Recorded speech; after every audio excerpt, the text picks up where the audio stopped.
Hello everyone, this is Alok Mishra. Welcome to our platform Teaching Junction. तो friends, कैसे हैं आप सब? आज हम आपको बताएंगे D triple S B P R T 2024। जो डी ट्रिपल एस बी में पी आर टी की वैकेंसी आपको देखने को मिलेगी, उसकी एक नई नियमावली जारी करी गई है। यहाँ पर बात हम करेंगे कि टोटल दिल्ली गवर्नमेंट में, चाहे डीओई हो, एनडीएमसी हो या एमसीडी हो, इनमें टोटल नंबर ऑफ वैकेंसीज, मतलब अगर टोटल नंबर ऑफ पोस्ट हम देखें, कितने प्राइमरी टीचर की जगह है और उसमें कितने पद रिक्त है, कितने पदों पर वैकेंसी आने की पूरी पॉसिबिलिटी है। और अगर आप डी ट्रिपल एस बी में पीआरटी के वैकेंसी का अगर वेट कर रहे हैं, तो आपके लिए एक बड़ी खुशखबरी भी हो सकती है। और जल्द ही आपको जुलाई में आपको finally D triple S B में एमसीडी, डीओई, एनडीएमसी, इन सब में वैकेंसीज आपको देखने को मिलेगी। तो चलिए, आज के डिस्कशन का बस ये पॉइंट है कि आइए हम जानते हैं, जानने का प्रयास करेंगे कि क्या चीजें हैं, वैकेंसीज कितनी आने की पूरी पॉसिबिलिटी रखती है। टोटल पदों की अगर हम बात करें, दिल्ली गवर्नमेंट के द्वारा जो प्राइमरी टीचर के जो पोस्ट है, ओवरऑल सेंसेक्स पोस्ट है 21,823 पोस्ट ओवरऑल है। इससे पहले पदों की संख्या कम थी, यहाँ पर पद थोड़े बढ़ाए गए हैं। और अगर हम बात करें इसकी एज, सैलरी, क्वालिफिकेशन, बेसिक चीजों पर अगर हम डिस्कशन कर लें कि पीआरटी की वैकेंसी आपको कब तक देखने को मिलेगी और ऐसे सिचुएशन पे आपको अपनी प्रिपरेशन को लेकर कैसे आगे स्टेप्स लेने चाहिए, ये बेसिक आपका एक नई गाइडलाइन आई है municipal corporation of Delhi MCD की तरफ से। ये जो है गाइडलाइन जारी करी गई है। इसमें आप देख सकते हैं एमसीडी की तरफ से amendment of recruitment rules of category B post in education department in MCD. तो आइए हम देखते हैं कि क्या क्या चीजें रिक्वायर्ड है। अगर हम टीचर वैकेंसीज की बात करें, बेसिक सारी चीजों पर डिस्कशन कर ले। यहां आप देखते हैं amendment in recruitment rule for the post of teacher primary in municipal corporation of Delhi. MCD में जो प्राइमरी टीचर की रिक्रूटमेंट होती है, उसके लिए बेसिक क्राइटेरिया क्या है। अगर टोटल पोस्ट हम देखें पूरे एमसीडी में, प्राथमिक शिक्षक भर्ती की बात करें, प्राथमिक शिक्षक के पदों की संख्या 21,630 पहले थी 2011 में। अब ये बढ़ाकर 21,823 कर दी गई 2023-24 में। जो कुल शिक्षक के पद है, अगर हम बात करें, 21,823 कुल शिक्षक के पद हैं। अच्छा, इसमें रिक्त पदों की अगर हम बात करें, तो अभी फाइनली जो है हाईकोर्ट के द्वारा भी ये बात निकल के आई थी कि दिल्ली गवर्नमेंट में के द्वारा जो रिक्त पद हैं, जो वैकेंट पोस्ट है, उनकी जल्द हमें जानकारी दी जाए और उसके बिहाफ पर आपको वैकेंसीज देखने को मिलेगी। अगर हम इसकी पे ग्रेड की बात कर लें, 4200 पे ग्रेड की आपकी पोस्ट है, जॉब है। और यहाँ पर एक बेहतर सैलरी आपको देखने को मिलती है दिल्ली गवर्नमेंट के द्वारा।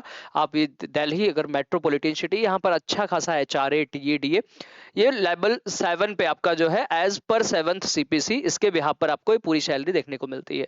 अगर हम बात करें एज रिलैक्सेशन की, देखिए पहले 2011 में 30 ईयर आपका एज था और आज भी जो है एज है जो 30 ईयर ही है फाइनली, जनरल की बात करें। और एज पर category OBC, SC, ST 3 year 5 year का यहाँ पर रिलैक्सेशन है। लेकिन यहाँ थोड़ा सा चेंज किया गया है, relaxation of 5 year in age to various category of contractual teachers, SSC teachers in working in MCD. ऐसे टीचर्स जो एमसीडी में, चाहे सर्व शिक्षा अभियान हो, चाहे हम बात करें कॉन्ट्रेक्चुअल बेस पर, वो संविदा आधारित शिक्षक भर्ती में टीचर है एमसीडी में, तो उनको 5 ईयर का एज रिलैक्सेशन यहाँ पर मिलता है। तो ये थोड़ी एक बेनिफिट की बात रहेगी। 2011 की गाइडलाइन से 23-24 वाले गाइडलाइन में इतने चेंजेस किए गए हैं। तो ये आप सभी के लिए रहेगा, ठीक है। ये अपडेट जो है आप सबके लिए रहेगी इस तरीके से। और शिक्षक भर्ती की अगर हम बात करें, तो लगभग हम बात करें 2683, 2683 पोस्ट आपको ओवरऑल, केवल एमसीडी में नहीं, अगर हम बात करें एमसीडी, एनडीएमसी और डीओई, इन सभी में आपको ये पोस्ट देखने को मिल सकते हैं। और एक बड़ी संख्या में आपको पीआरटी में वैकेंसी देखने को मिलेगी। जो भी साथी आगे प्रिपरेशन कर रहे हैं, वो अपनी तैयारी में लगे रहे। फाइनली आपको सिलेक्शन तो ले ही लेना है अब की बार, ठीक है। अगर हम बात करें इसकी बेसिक एलिजिबिलिटी क्राइटेरिया, अगर आप देख लो, तो बेसिक एलिजिबिलिटी क्राइटेरिया बस आपका 10+2 ही है। डीएलएड आपका होना चाहिए, डिप्लोमा होनी चाहिए, और सीटेड पेपर 1 क्वालिफाई अगर है, तो आप इसके लिए एलिजिबल होंगे। और आपको जो है दिल्ली में एज अ गवर्नमेंट टीचर आप आसानी से पीआरटी में बन सकते हैं, ठीक है। तो ये काफी एक बड़ी अपडेट, एक नई नियमावली में थोड़ी जो चेंजेस थे वो मैंने बताने का प्रयास किया इस प्लेटफॉर्म के द्वारा। और अब आप यहाँ पर देखते हो कि जो वैकेंसी है वो जुलाई में आपको देखने को मिल जाएगी। यहाँ पर आप देखिए, period of provision if any, 2 year तक प्रोविजन पीरियड रहता है।